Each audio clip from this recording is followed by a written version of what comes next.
as you can see, I've got needles sticking in my face. I started this already, and then I thought, you know what, it'd be a good idea just to show people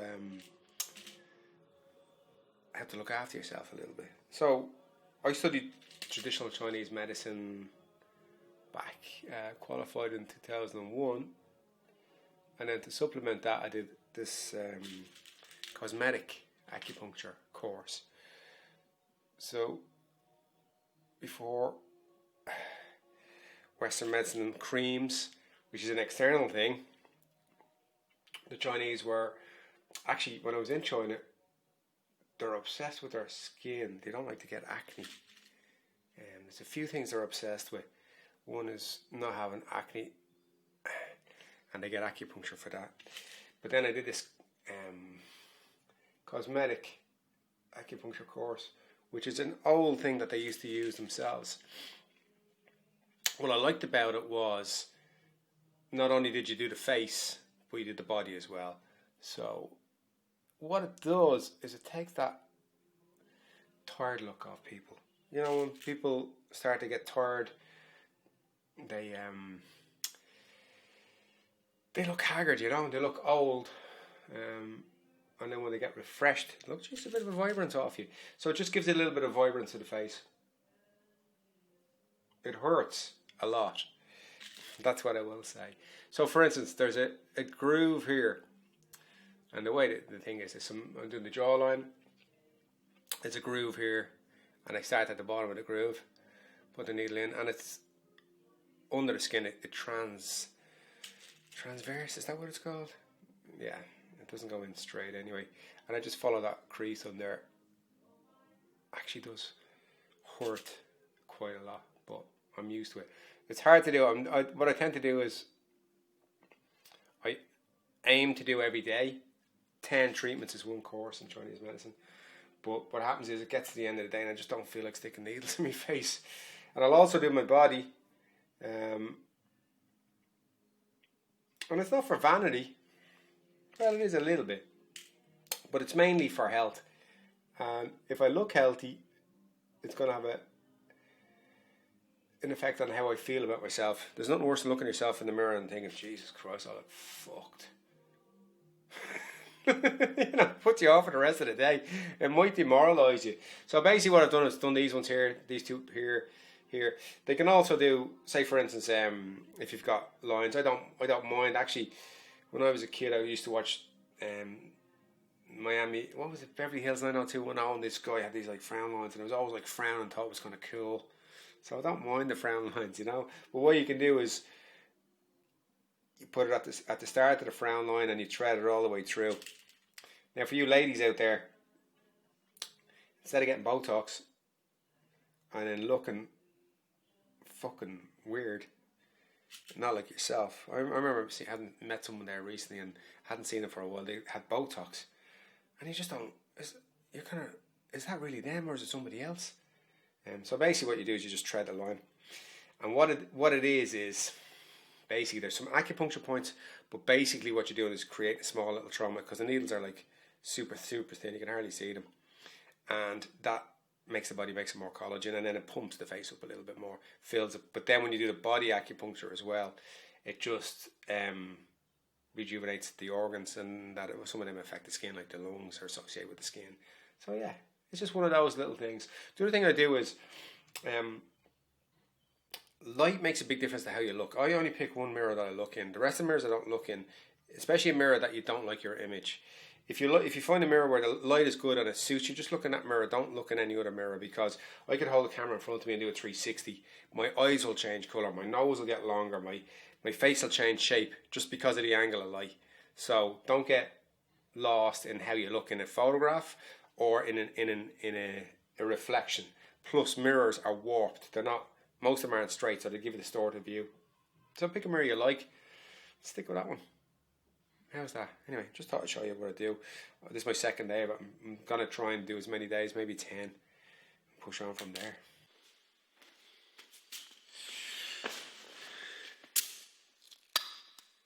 Good evening. Sagres Mini, guilt-free, 200ml. The sound. success. Nice cold beer. 2 new things. New camera. I got the Fujifilm X-T30.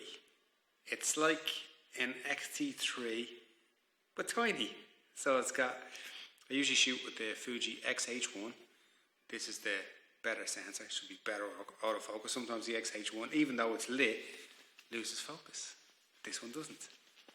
It's got a 15-minute record limit. So I can only talk for 15 minutes. But you know that's not going to happen.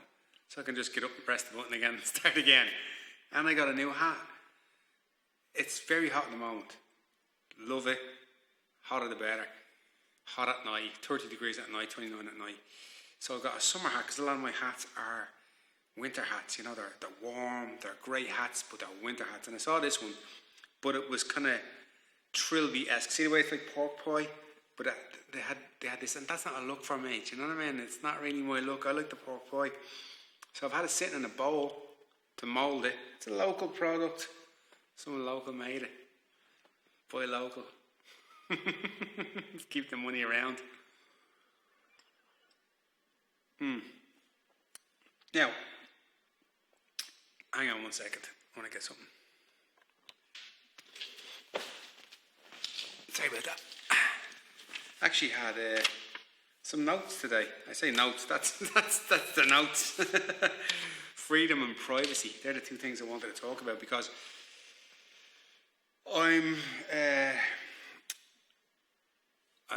was writing my book the other day, and I was talking about started writing about one of the most fundamental things at the start of my life, which was my first job. And when I was 14, I left school. School finished when I was 14, we did the intercert. And then at 15, I was meant to go back in September, but my uncle Tommy offered me an apprenticeship as a painter and decorator when I was 14, so I started in September. I was 15. I think the legal age for working then was 16. Still, I wasn't great at school. School and me just didn't get along. That was it. I wasn't good at it. So I figured if I did another 2 years, I'd still get out of school and still get a job as an apprentice painter, because my father was a painter. His father was a painter. His father was a painter. His father started the first ever, guild, Irish Painters and Tanners Guild, and it's in St. Audience Church. There's a museum next door to that, and there's a plaque in there for that was my family. That was the Burns on my father's side. On my mother's side, all her brothers were painters. Her father was a painter. That's how they met. My father was in Cork working, and her father was the foreman on the job, and he got chatting, and he ended up meeting my mother, and that's the other story. But his father was a painter. They're all painters, so it was always going to be a thing. I was always going to carry it on. So I started work with Tommy, and then I was writing about Tommy and describing Tommy. And Tommy was this, he was probably near 60 when he gave me an apprenticeship, and I was 15. So he came from a bygone era of very much a class system, very much a tradesman, us and them. So he would have come from, like there was a tradesman's entrance, like the houses, all Tommy's clients were rich. There was still that kind of rich and poor. Not even poor, but just like working class. I wouldn't want to call it poor, because that's not what it is. Not like today where shopping is a kind of an activity. If you want something, you work for a week or two and you buy it. You want a TV, you just put it, 1 or 2 weeks working and you buy a TV. They're cheap. Whereas then you'd have to save up for a year or 2 years and maybe put it together, and then maybe everything was a big expense. Everything was hand-me-downs. And he, for me, writing about him, I realised how lucky we are to be alive at this time, because he would have been around in a time where you were very limited to what how far you could get, as in you were defined by what job you had, you were defined by where you came from, what family you were from. There was a lot of things, like, for instance, if you were a painter, that's what you were. You weren't just anything else bar a painter. What do you do? I'm a painter. And that was it. You could never progress on. You could never go to college. You could never go on Google and do an online course and, I'm a social media expert. There was none of those things. And even the way he dressed, he used to wear like a shirt and a tie. It was just like uniform. If you look at old photographs of like Ireland, everyone's wearing a hat and a shirt and a tie and maybe a suit jacket. It was very formal. You weren't allowed to express yourself. Like, he used to wear a toupee because he went bald. And nowadays you just shave your head or wear a hat or both, right? And it's no big deal. Whereas then, if you shaved your head, you were either branded in the 70s as a skinhead, or as I don't know, it just was not done. So you did a comb over, or you bought a wig or a toupee. And it was just all those stigmas and dogmas. And a lot of it came from Catholicism, where you had all these rules, and people gossiped and people spoke about you. And you really couldn't do anything. Tommy, I didn't know at the time, he was married to Angela, but he wasn't even married to Angela. He was married to somebody else, and he had a couple of kids that would have been my cousins that I didn't know. And when I met him, when I was a kid, he was married to Angela, but he wasn't. He just had left the wife and then he moved in with Angela. So for him, that would have been a big deal. That wasn't really a thing you did back then. But she was accepted in, nice woman. But it's just the fact of how restricted things were. The other thing was he used to do this magic act, and he was. I saw a photograph of it. They looked after us one summer. Don't know what happened. Folks are away, and Tommy and Angela came to stay in our house and minded us. Every night we got burnt food off Angela. And Tommy showed me this picture of when he was a magician on stage, and his stage name was Kassim Bey, and it was this act of this Indian Far East dude. He used to put boot polish on his face and a turban. There's a photograph of him with the ball running along the sheet, the crystal ball. That was it. But yeah, it really got me on to how, I don't know what year he was born, he's dead now, but would have been in the 30s or something like that. And all those 30s, 40s, 50s, 60s and that, like, they just really, really, really were limited to where you were born, what you were born into, and that was it. Whereas now, you can do anything. And people talk about lack of privacy now with the internet and all that, but they fuck all privacy then, because you really didn't go anywhere. If you, like, he grew up in Crumlin, like, you didn't go anywhere. You didn't go on a summer holiday. You did. You probably went to Bray, or you went to maybe Gorey or somewhere, but you never went anywhere. So the only circle you ran in was the crew you worked with and your neighbours, and everyone knew your business. Everyone knew your business. You couldn't do anything. Whereas now, if you don't want your privacy to be taken away from you, if you don't want your privacy to be kind of like looked on, get off the fucking web. Delete your fucking social media. That's it. You can bounce around anywhere, jump on an EasyJet, Ryanair flight anywhere you want, reinvent yourself, start again. No one gives a fuck.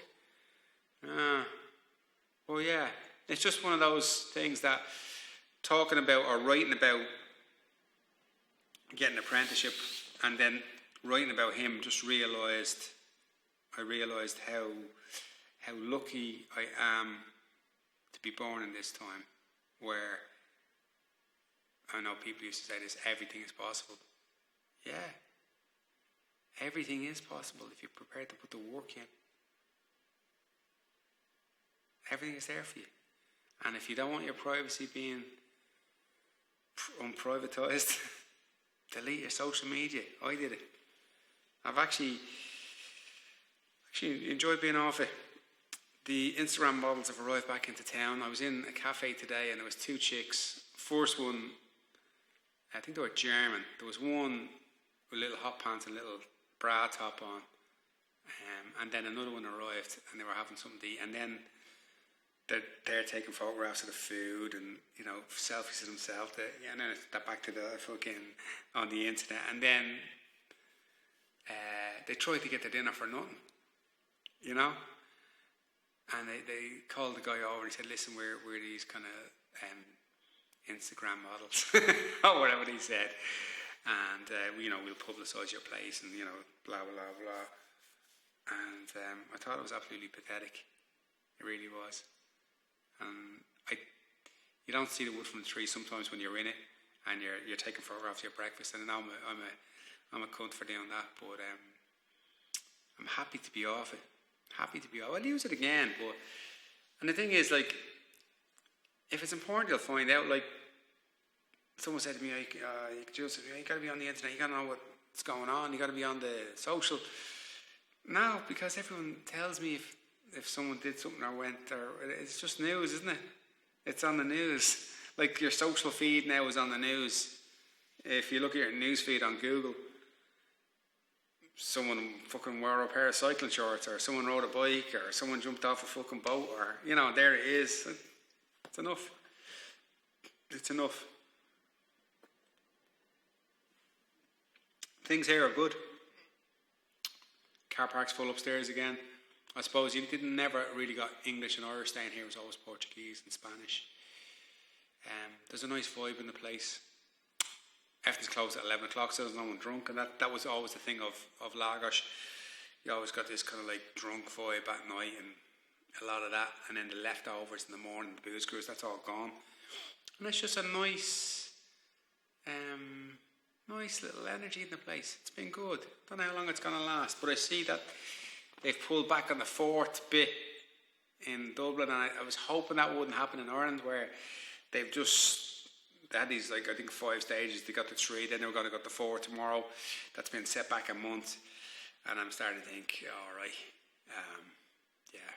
January and February next year is going to be the same as it was last year, maybe October. But we'll see. But everything's open for business here. Everyone's relaxed. Everyone's making a few quid. All is good in the world. Anyway, I didn't even get past the 15-minute limit. Did I? No, I didn't. The light's still on, so I'm still recording. That is all. I'm going to do I'll do a few more videos on... I want to do one on what the town looks like, just so if you're thinking of coming or you're thinking of going on holidays and you don't want to believe the hype about being stopped and quarantined and all that, and you see what it's like, everything's exactly the same. You just got to wear a mask. That's the only thing. You got to wear a mask when you go in anywhere. I can't buy food without a mask. There's no way around it. You can queue up outside my sushi and get that, but that's it. Everywhere else, got to wear a mask. Pain in the ass, but fuck it, it's got to be done. So that is all. Hope the camera looked okay. Hope you like the new hat. Got the big fucking parabolic fucking light thing there with a grid on it. And the new light. And the beer. Anyway, we are all one. Namaste. Hare Krishna.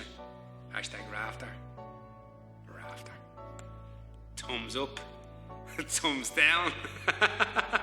Thumbs up with a handstand.